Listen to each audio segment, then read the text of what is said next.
Hi, I'm the history kid. I don't have a degree in history, but I do love history, and if you love history too, this might be the channel for you.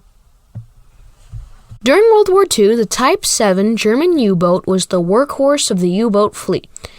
It was a medium-sized submarine that was easy to build, didn't need a large crew, but was good enough to effectively carry out submarine warfare in the Atlantic Ocean. This functionality made it popular with the German Navy or Kriegsmarine, and it became the most produced submarine class in history, with 730 of them built. While they had their limitations, the Type 7 U-boats were powerful attack submarines.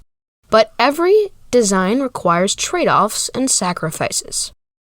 On the Type 7 U-boat, crew comfort was low on the priority list, especially with the boat's toilet. It only had 2 toilets, or in Navy slang, heads, for the 50-person crew. The one that was near the galley was often needed for food storage, leaving only one place for the submariner to do his business. But the minuscule number of toilets wasn't the only problem. Submarine heads have notoriously difficult plumbing because the water pressure underneath the surface keeps you from easily just dumping the waste into the ocean like you would do on a normal boat. Most Allied submarine designs of the war used holding tanks to carry crew waste until it could be dumped. It was still complex to manage the plumbing without backing it up. In fact, clogs in the system are common on submarines, even today. The head on the American S-class submarine was notoriously difficult to operate.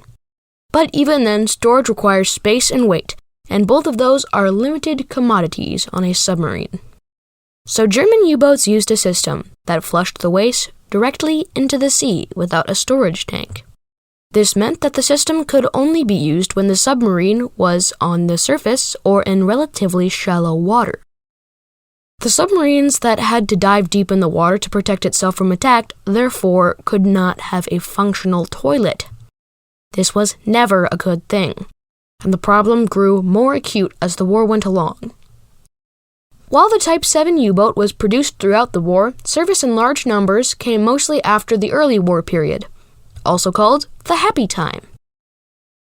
Type 7 U-boats mostly operated in the period after the Allies had improved their anti-submarine techniques and increased the number of planes and ships designed to hunt U-boats. A U-boat in 1943 had to spend much more time undersea in deep water than one in 1940. Staying shallow enough to be able to use the head increased the risk that the submarine would be detected and attacked. So the crew members were forced to relieve themselves in buckets, which would sit and, hopefully, not spill until the boat could safely surface and dump the waste.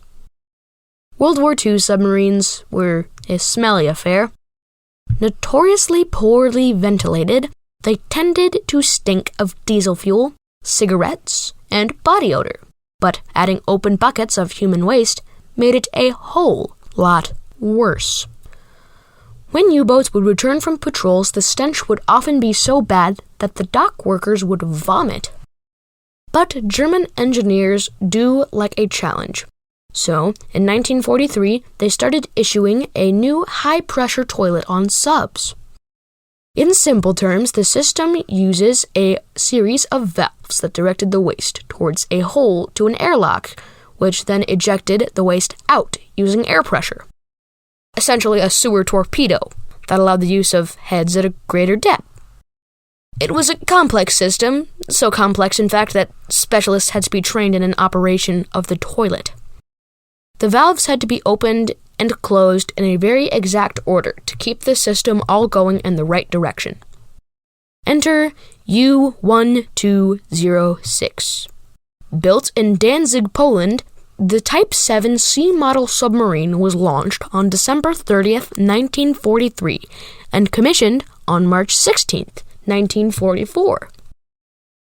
It was 67.23 meters long and displaced 769 tons with 5 torpedo tubes, 4 in the bow and 1 in the stern, an 8.8 centimeter deck gun, and a robust anti-aircraft array of 2 20mm and 1 37mm guns.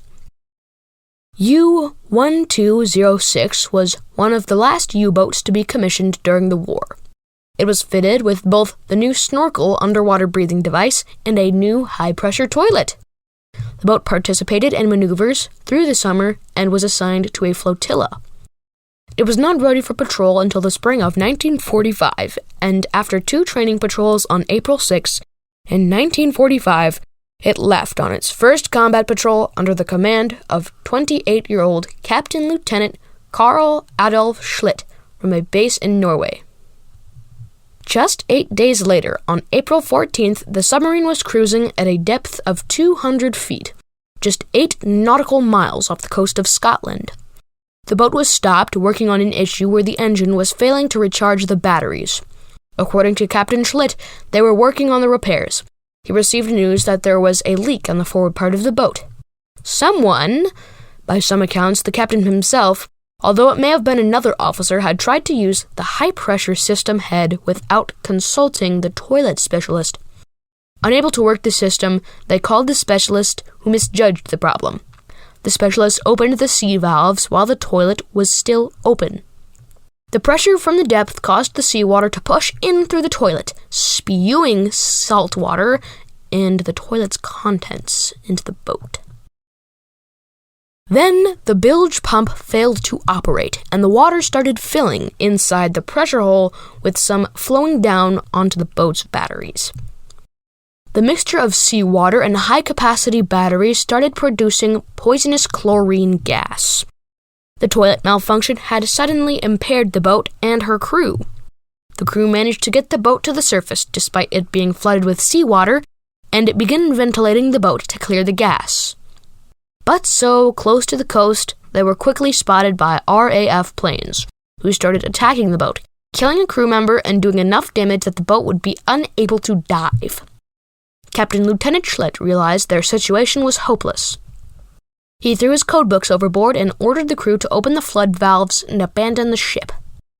According to Schlitt's report, the crew reached the Scottish coast in rubber dinghies, but in an attempt to negotiate the steep coast and heavy seas, 3 crew members tragically died. Several men were taken aboard a British sloop, and remaining 46 members of the crew were taken prisoner. 16 days later, on April 30th, Adolf Hitler committed suicide, and 8 days after that, Germany surrendered. The wreck of U1206 and the famous U-boat that was sunk by its own toilet was not discovered until May of 2012. Found by divers, it's at a depth of 86 meters, some 12 miles from the coast of Scotland. Captain Lieutenant Schlitt survived the war and passed away in 2009, at the age of 90. And Schlitt deserves to be remembered. Hi, I'm the History Guy, and I hope you enjoyed this episode of The History Kids, which is inspired by my channel, The History Guy. History deserves to be remembered. Be sure to subscribe for more episodes.